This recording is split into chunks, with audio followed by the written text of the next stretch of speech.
Nossa boa noite aos irmãos, aos amigos.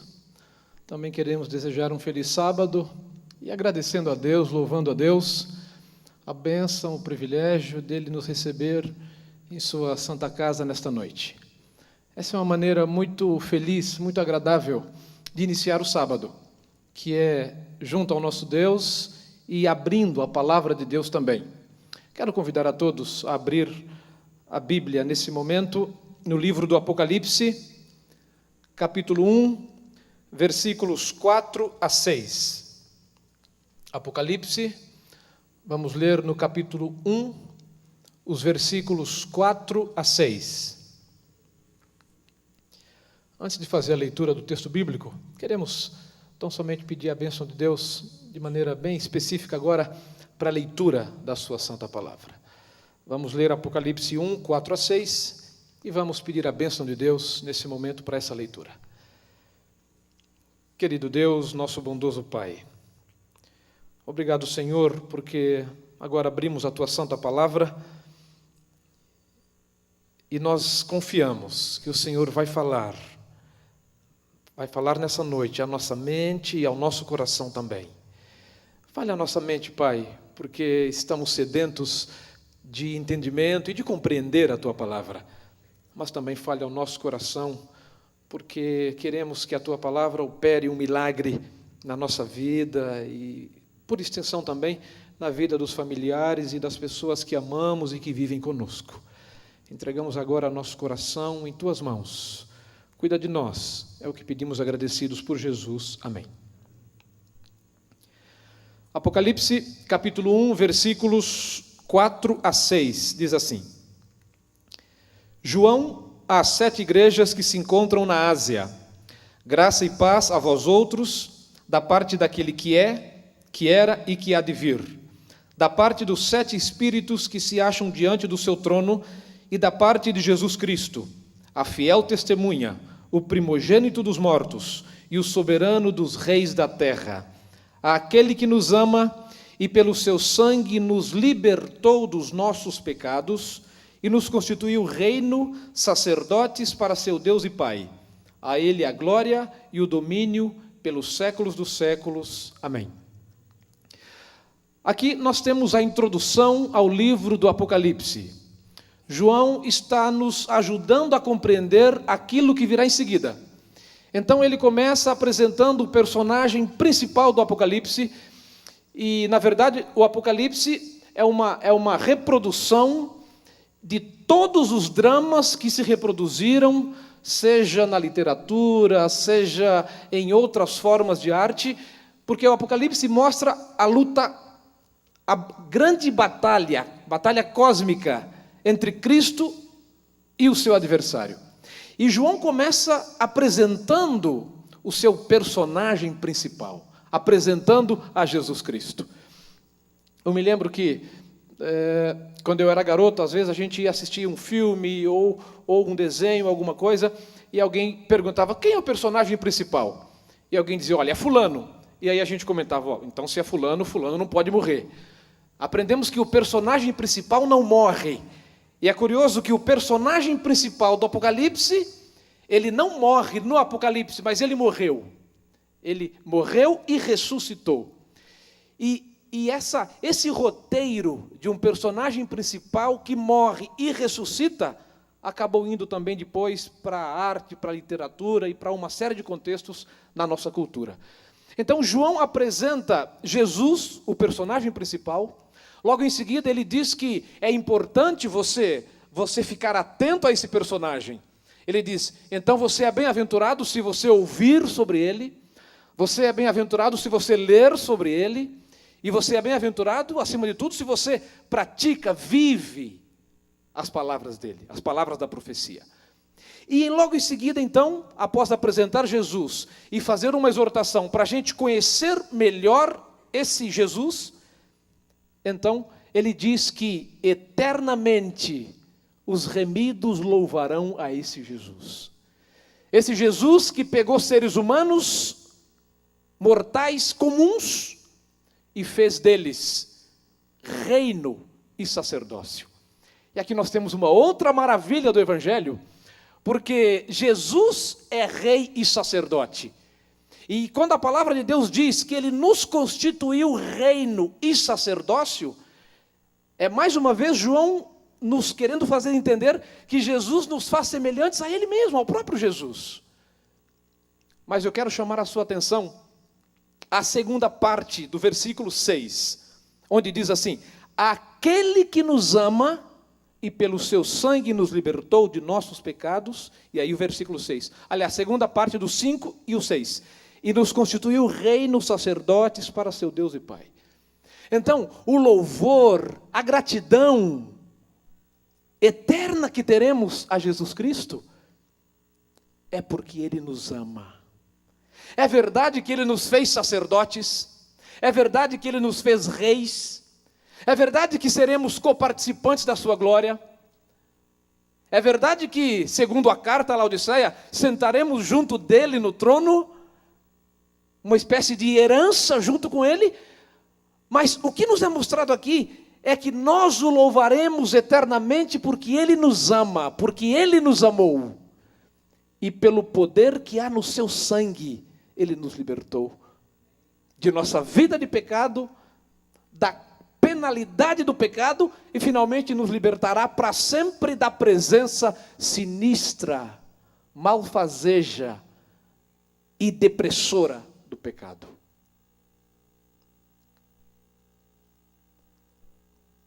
No entanto,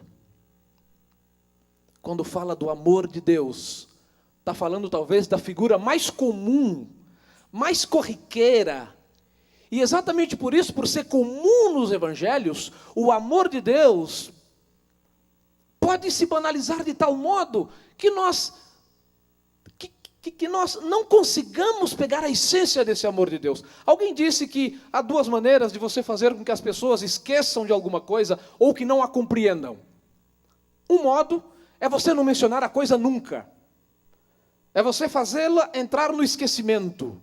Ninguém fala sobre isso, ninguém comenta sobre isso, ninguém escreve sobre isso, ninguém grava nada sobre isso, ninguém faz menção sobre isso. Então cai no esquecimento e as pessoas já não entendem e não compreendem.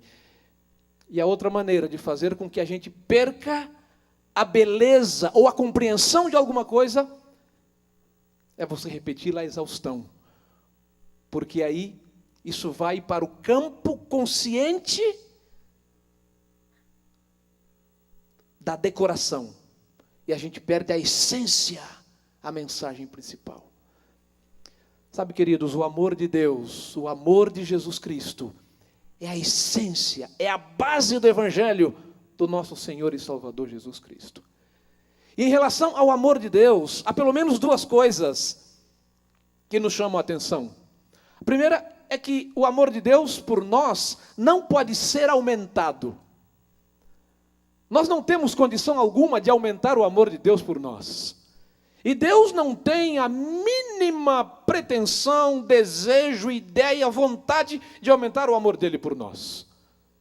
Então, o amor de Deus por nós não pode ser aumentado, ele não cresce, ele não ganha volume, não ganha altura, não ganha largura, não ganha profundidade. O amor de Deus é inalterável. E por mais que eu faça, por mais que eu me proponha a fazer, por mais que eu leve outras pessoas a fazerem, e por mais que eu me penitencie, ou qualquer outro modelo de tentativa de ganho de mérito, não pode aumentar o amor de Deus por mim. Por quê?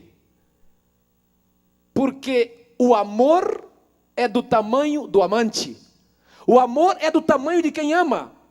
Se eu digo que posso aumentar o amor de Deus por mim, eu digo que seu amor é volátil, ou pior, volúvel. Eu faço, eu conquisto o coração, e então eu ganho o seu amor. Não, não pode. O amor de Deus funciona no seu limite máximo. E, portanto, não tem mais para onde crescer, porque ele é do tamanho do próprio Deus. E, queridos, isso me impressiona profundamente. A segurança, a ausência de ansiedade, no sentido de que eu não preciso correr atrás desesperadamente para aumentar o amor de Deus por mim. E a outra coisa que me impressiona no amor de Deus é que ele também não pode ser diminuído. Um amor que não cresce e um amor que não decresce. E quando estamos falando que o amor de Deus não pode ser diminuído, é verdade que entramos numa área bastante delicada, frágil até, da pregação. Mas talvez por isso seja a parte mais necessária na pregação, que é compreendermos que, assim como não podemos fazer nada que aumente seu amor por nós, também nada e absolutamente nada que fizermos fará minguar, diminuir, murchar o amor de Deus por nós. Porque o amor de Deus é do tamanho dele, e ele não pode funcionar em menos que 100% em nada de suas atribuições.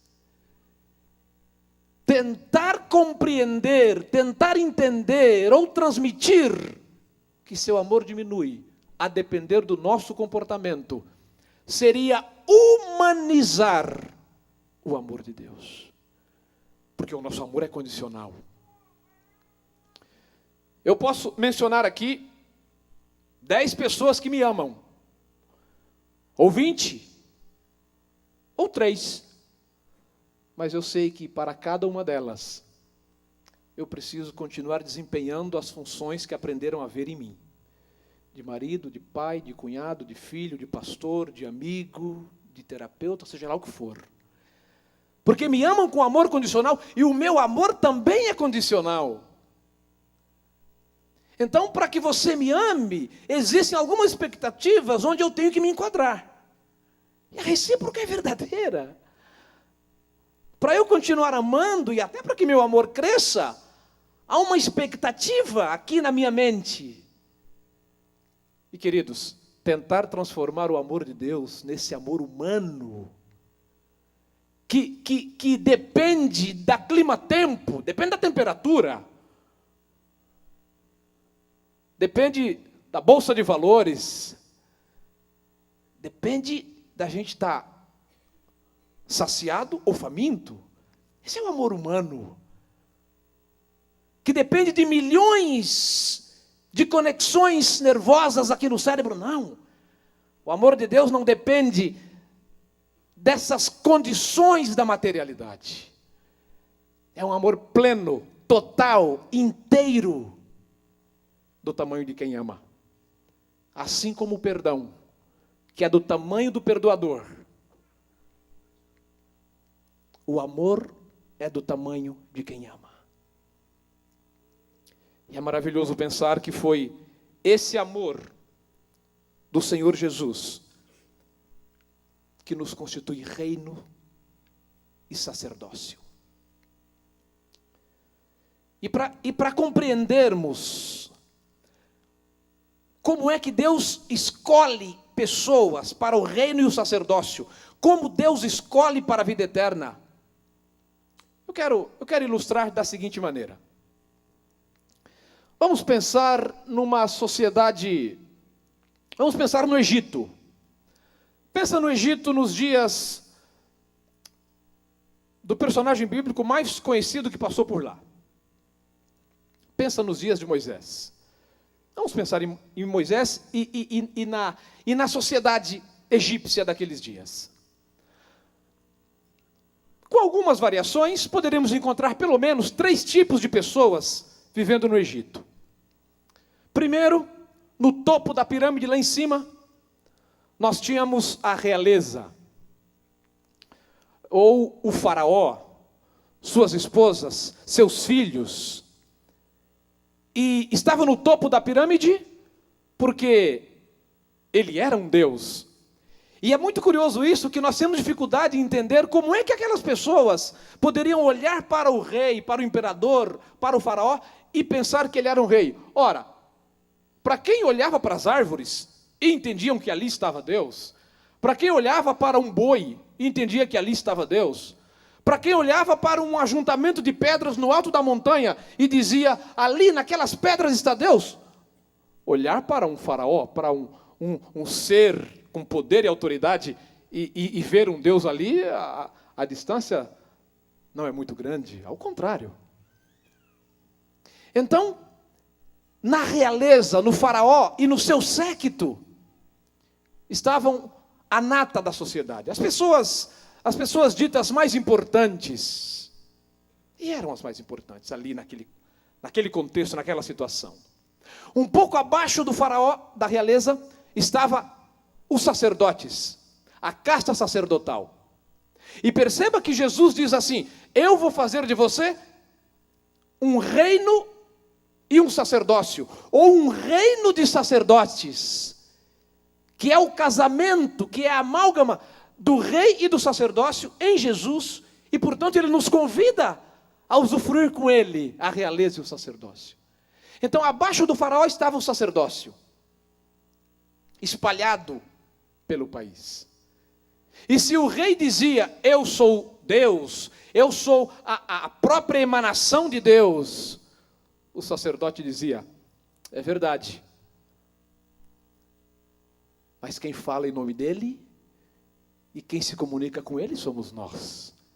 Então o sacerdote era a segunda classe mais importante.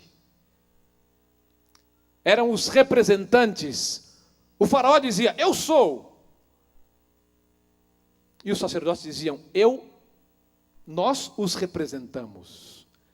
Então havia uma ligação muito íntima ali entre os deuses, o faraó e o sacerdócio. Mas havia uma terceira camada de pessoas, que era constituída dos funcionários, altos funcionários, seus familiares e os grandes e talvez pequenos proprietários de terra. Eram aqueles que não eram da família do faraó, não eram do sacerdócio. Eram funcionários, trabalhavam ligado ao império, eram donos de terras, e era o terceiro grupo de pessoas, que inclusive produzia para manter a realeza e o sacerdócio. E queridos, haviam apenas, nessa maneira de ver, 3 classes de pessoas no Egito. Havia os faraós e seus próximos, havia o sacerdócio, e então havia as pessoas, o povo, a gente comum, os funcionários e seus familiares, e os proprietários de terra. Hoje, olhando retrospectivamente, nós identificamos lá um quarto grupo de pessoas, mas que então não eram contados como pessoas. Nós identificamos quem? Os escravos. Pessoas. Seres humanos, olhando numa retrospectiva, mas que então eram contados na mesma categoria do boi, do jumento, do cavalo, da carroça e de outros objetos. Assim, se você fosse um proprietário de terra no Egito e você quisesse me vender as suas terras, você dizia, olha, eu tenho 80 juntas de bois, eu tenho 120 hectares, existe um lago muito bonito na minha propriedade, há um rio que corta a minha propriedade, e eu tenho 80 jumentos, eu tenho uma plantação de vinha que produz tanto, e eu tenho uma plantação de trigo que vai lhe render tanto, e eu estava me esquecendo, eu tenho também lá 150 escravos.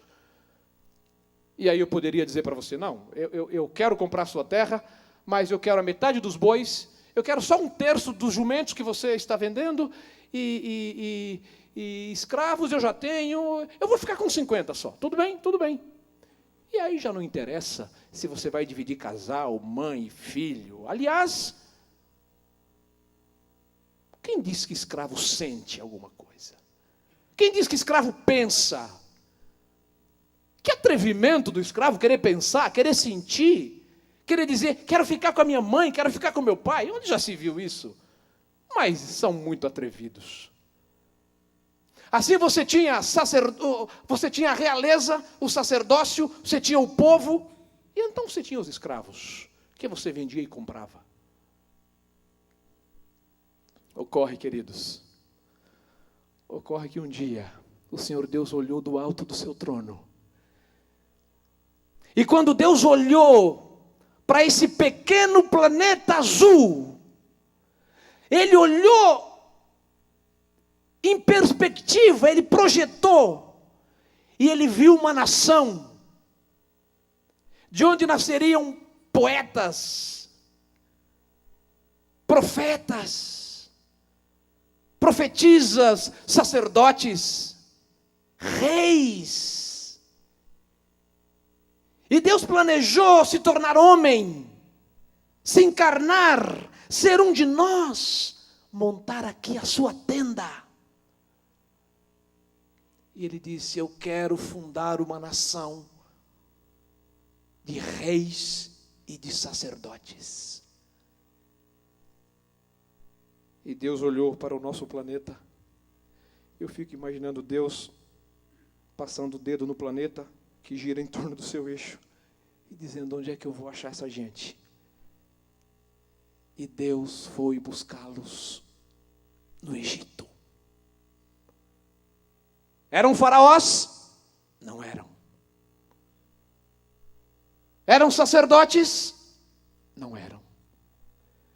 Eram grandes proprietários de terra e funcionários do reino?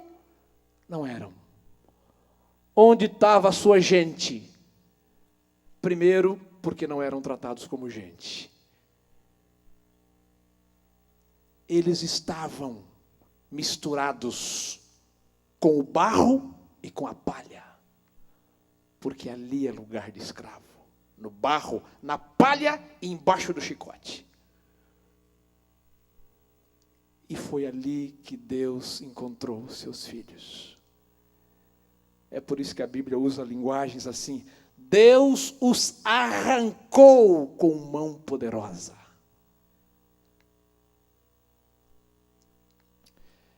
E eu me comovo quando a Bíblia diz assim: não porque fostes o melhor ou o maior, mas por quê? Que diz a Bíblia? Porque o Senhor os amava, porque o Senhor te amou. Ah, queridos, o amor de Deus é que o levou a encontrar seus filhos na condição menor e fundar um reino sacerdotal. Nesse sábado, enquanto você está na presença de Deus, ou quando voltar amanhã à presença de Deus, ou quando for à sua casa hoje, ou quando puder estar com seus familiares amanhã à tarde, talvez você queira pensar: de onde foi que Deus me tirou? De onde foi que Deus tirou você? Onde você estava quando Ele te buscou? Nós temos um hino maravilhoso, né, que diz: eu estava ferido e abandonado, e Jesus fez o quê? Ele me socorreu. Ele disse: achei você, e de agora em diante você é meu. De onde foi que o Senhor o tirou? Um dia, Davi ficou pensando sobre isso. Davi olhou para si, para sua família, para o reino, para a cidade de Jerusalém, para tudo que Deus havia lhe concedido. E Davi disse assim: como é que pode? Deus me tirou de trás de um curral e me fez príncipe no seu povo.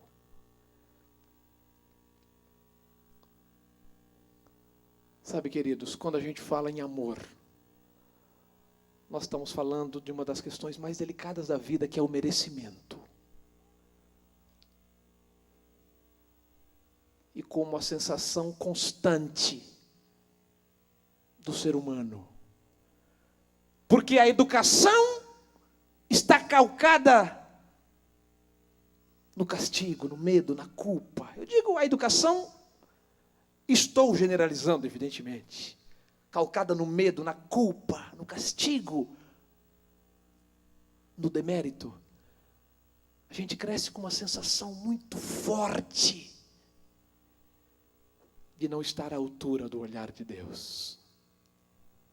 E é por isso que a Bíblia diz, não é por ser o melhor ou o maior, é porque o Senhor te amava. Eu quero entrar na parte conclusiva da minha mensagem, dizendo que uma pergunta que pode se levantar na mente de um ou de outro é, mas pastor, se é esse amor tanto, esse amor todo, que não diminui, então todos serão salvos? Queridos, Deus ama incondicionalmente cada ser humano que nasce nessa terra.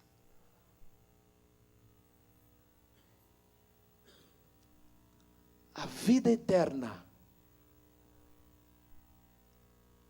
é um processo de aceitar esse amor e respondê-lo.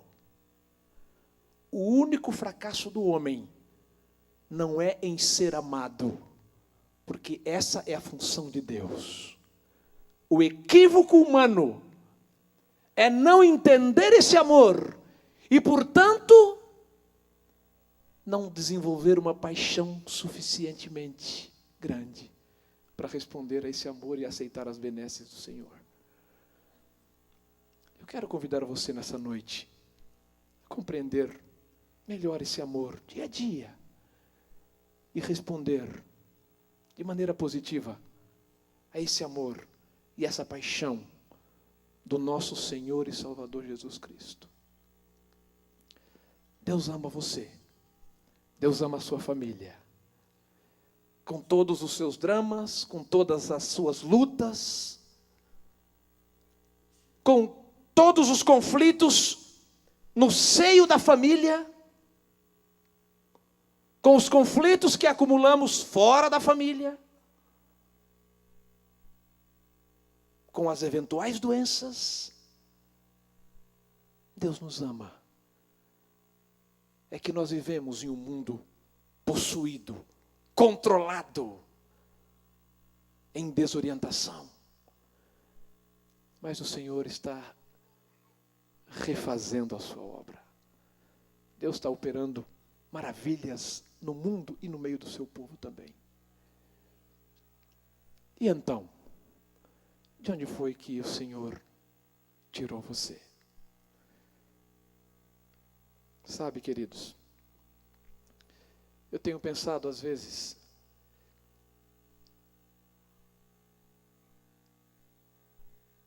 de onde Deus tira seus filhos. E muitos de nós não temos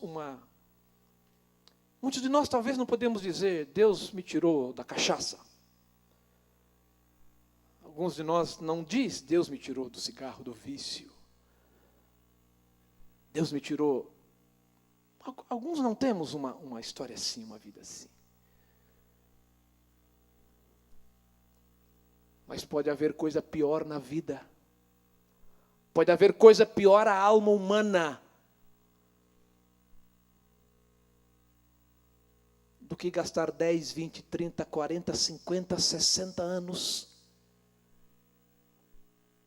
tentando merecer. É a empreitada mais desesperadora da vida. É passar a vida tentando merecer. Pergunta para Lutero.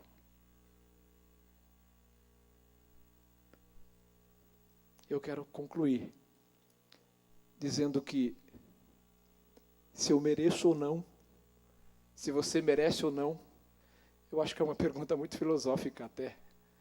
E o fato é que ele decidiu amar. Ele, vontade dele, porque é pai. decidiu nos amar. Nesse sábado, eu quero chegar mais pertinho do coração de Jesus. E quero compreender melhor esse amor. E peço a Ele que me ajude a responder também esse amor. Espero que você também, nesse final de semana, se una àqueles que estarão tentando compreender melhor o grande amor de Deus e respondê-lo também de maneira apaixonada. Deus abençoe todos nós nessa noite e nos dê um bom sábado, um bom restante de sábado.